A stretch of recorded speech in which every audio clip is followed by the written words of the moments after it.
Hello everyone and welcome to your third Adobe Premiere Pro tutorial, Creating a Project Part 2.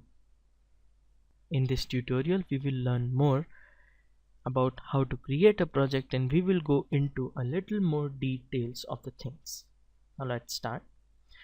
As you all remember, in the second tutorial we left the video, audio and capture properties. So let's go into them right now.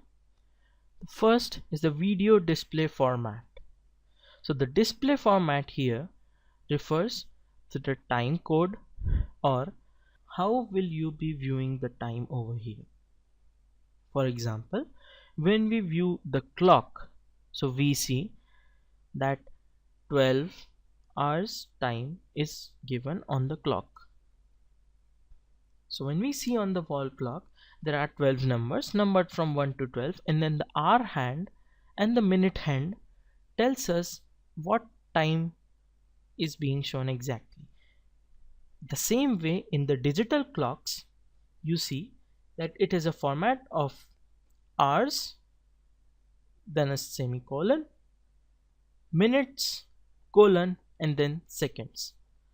So the time code refers to hours, minutes, seconds and frames.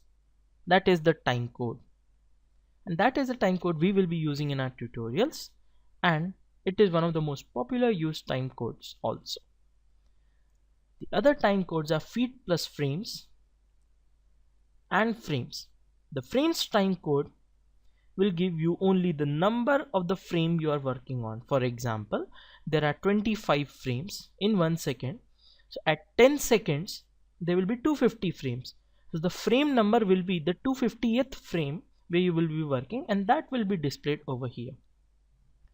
Now these other two, feet plus frame 16mm and 35mm, refer to the length of the reel that we use to capture the video format, and these are used in the film production in the higher ends.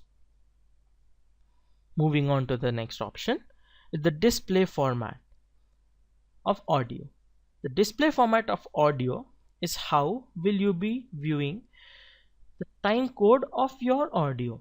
The audio samples means that it will adapt the time code of the media we provided, and the milliseconds will give that how many milliseconds have passed in the audio that you are hearing. And the third is the capture format. Now if we link this software directly to a camera, then we can record and directly send the data from the camera to the software. So this format tells us that in which format or in what code will the data be transmitted from the camera to the software.